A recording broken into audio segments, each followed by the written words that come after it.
मैं भारत को भारतीयता की मान्यता के आधार पर फिर से खड़ा करना चाहता हूं, उस काम में लगा हूं। तो वो कहता है कि भारत के लोग बोलते हैं धर्मस्य मूलम अर्थम, अर्थस्य मूलम कामम। ये आप जानते हैं चाणक्य का सूत्र है, धर्मस्य मूलम अर्थम, अर्थस्य मूलम कामम। इसका सीधा सा अर्थ है कि धर्म के मूल में अर्थ है, माने अर्थ कमजोर हुआ तो धर्म अपने आप कमजोर होता है। अगर अर्थव्यवस्था ठीक नहीं है तो धर्म पालन नहीं होता। भूखे लोग मंदिर नहीं बनाते और भूखे लोग भजन भी नहीं करते। पेट भरा हुआ होना चाहिए, समृद्धि होनी चाहिए, तब मंदिर बनते हैं, तब मठ बनते हैं, संस्थाएं बनती हैं, धार्मिक काम होते हैं। तो अर्थ जितना मजबूत होगा धर्म उतना फैलेगा, अर्थ जितना कमजोर होगा धर्म उतना कमजोर होगा। भारत जब जब आर्थिक रूप से मजबूत था तो भारत की धर्म ध्वजा पूरी दुनिया में फैलती थी। भारत सोने की चिड़िया जब था तो भारत का धर्म दुनिया के 50 देशों में गया, बौद्ध धर्म गया, जैन धर्म गया, सनातन धर्म गया। और ये दुनिया भर में देखा जाता है, जिन देशों की अर्थव्यवस्था कमजोर है उन देशों का धर्म कमजोर ही होता है, जिन देशों की अर्थव्यवस्था मजबूत है उनका धर्म भी मजबूत होता है। आप देख लो, यूरोप और अमेरिका की अर्थव्यवस्था मजबूत है तो ईसाईयत पूरी ताकत से लगी हुई है सारी दुनिया में। अरब देशों की अर्थव्यवस्था पिछले 30 साल में मजबूत हुई है। 30 साल पहले तो उनको कोई जानता पहचानता नहीं था, 30 साल में उनकी अर्थव्यवस्था मजबूत हुई है। तो इस्लाम को देख लो आप, कैसी ताकत से दुनिया के सामने अभी खड़ा हो रहा है। आज का अखबार आप पढ़ो तो जॉर्ज बुश को धमकी दे रहा है अल जवाहिरी, एक इस्लामिक आतंकवादी संगठन का कार्यकर्ता, अमेरिका के राष्ट्रपति को धमकी दे रहा है क्योंकि उसकी आर्थिक ताकत इतनी मजबूत है। उसको मालूम है कि उसके देश में से कितना पेट्रोल और डीजल दुनिया भर में बिक रहा है और कितनी इनकम उसको आ रही है। उसकी ताकत पर वो जॉर्ज बुश को धमकी दे रहा है। और हमारे देश के प्रधानमंत्री और राष्ट्रपति का तो दम निकल जाता है हिंदू भारतीय शब्दों का उपयोग करने में। क्यों? आपकी आर्थिक शक्ति कमजोर है तो धर्म तो कमजोर होने ही वाला है। हमारी आर्थिक शक्ति इतनी कमजोर है कि अमेरिका अगर हमको कर्ज देना बंद कर दे तो यहां बजट नहीं बन सकता इस देश का। महाराष्ट्र सरकार अगर कल से संकल्प ले ले कि कर्ज नहीं लेंगे तो महाराष्ट्र के सरकारी कर्मचारियों को पगार नहीं मिल सकती, इतना कमजोर है महाराष्ट्र। 1 लाख करोड़ रुपए का कर्ज है महाराष्ट्र पर और एक साल की जो आमदनी है महाराष्ट्र की उसका 50% कर्जे के ब्याज में खर्च हो रहा है महाराष्ट्र में। तो हम कर्ज आधारित अर्थव्यवस्था चलाते हैं और जो कर्जदार होता है वो सबसे कमजोर होता है, साहूकार के सामने आंख में आंख डाल के बात नहीं कर सकता।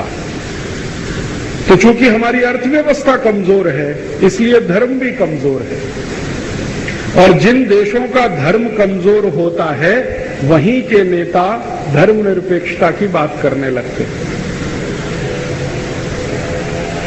हमारे जितने नेता धर्मनिरपेक्षता का उच्चारण करते हैं ना सवेरे से शाम तक, दुनिया में कोई देश में नहीं होता ये उच्चारण। सऊदी अरब बहुत छोटा सा देश है, संयुक्त अरब अमीरात बहुत छोटा सा देश है, बहरीन, कुवैत, ओमान बिल्कुल शहर के बराबर के देश है, फिर भी डंके की चोट पर कहते हैं इस्लाम हम धर्म मानते हैं और इस्लामिक राज्य हमारा है।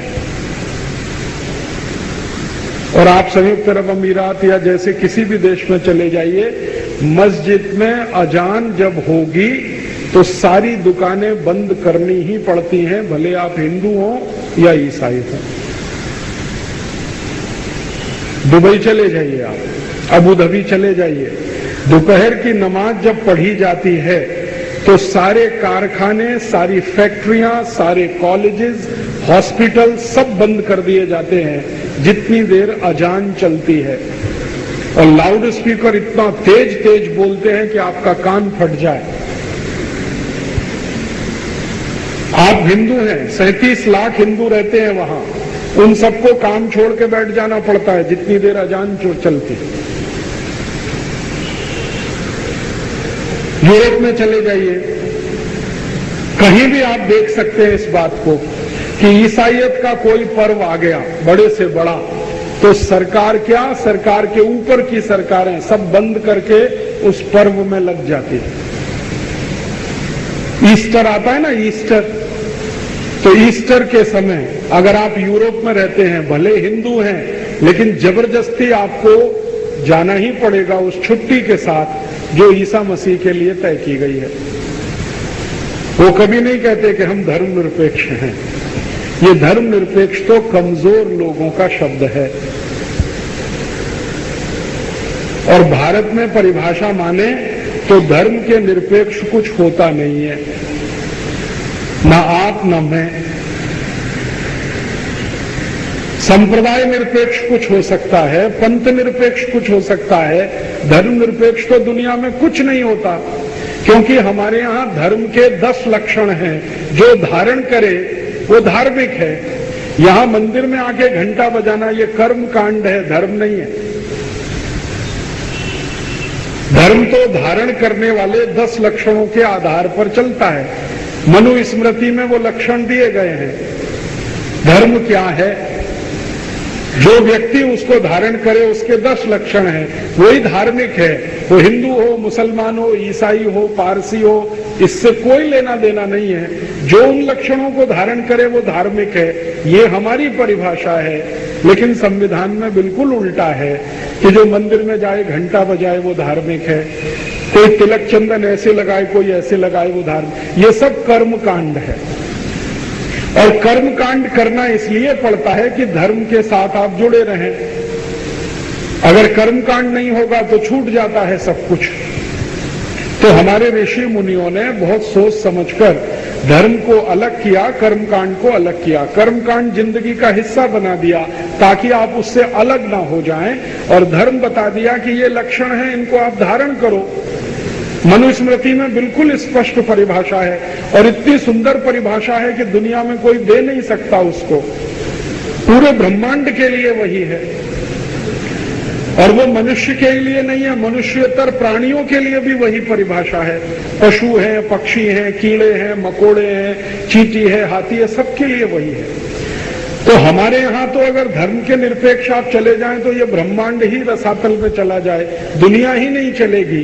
तो भारत में तो धर्म निरपेक्ष कुछ नहीं हो सकता। यहां कुछ हो सकता है तो पंथ निरपेक्ष हो सकता है कि सरकार पंथ निरपेक्ष है, इस पंथ का भी नहीं मानती, उसका भी नहीं मानती, इस संप्रदाय का भी नहीं मानती, उस संप्रदाय का भी नहीं मानती। तो धर्म निरपेक्ष होना तो संभव ही नहीं है, भारत के ही लिए नहीं, दुनिया में किसी के लिए भी। ईसाइयत भी धर्मनिरपेक्ष नहीं हो सकते, नहीं तो डूब जाएगा सब कुछ। इस्लाम भी धर्मनिरपेक्ष नहीं हो सकता क्योंकि सब डूब जाएगा। धर्मनिरपेक्ष तो दुनिया में कुछ नहीं हो सकता। जो है वो धर्म के सापेक्ष ही हो सकता है, निरपेक्ष तो कुछ नहीं हो सकता। संप्रदाय निरपेक्ष कुछ हो सकता है, पंथ निरपेक्ष कुछ हो सकता है, लेकिन हमारे नेताओं को तो ये बात करने में भी डर लगता है। या तो वो बहुत कमजोर हैं या मूर्ख हैं, दो ही कारण हो सकते हैं। मुझे लगता है कि उनमें मूर्खता की पराकाष्ठा है नेताओं में। कमजोरी तो है, थोड़ी बहुत है, लेकिन मूर्खता की पराकाष्ठा है।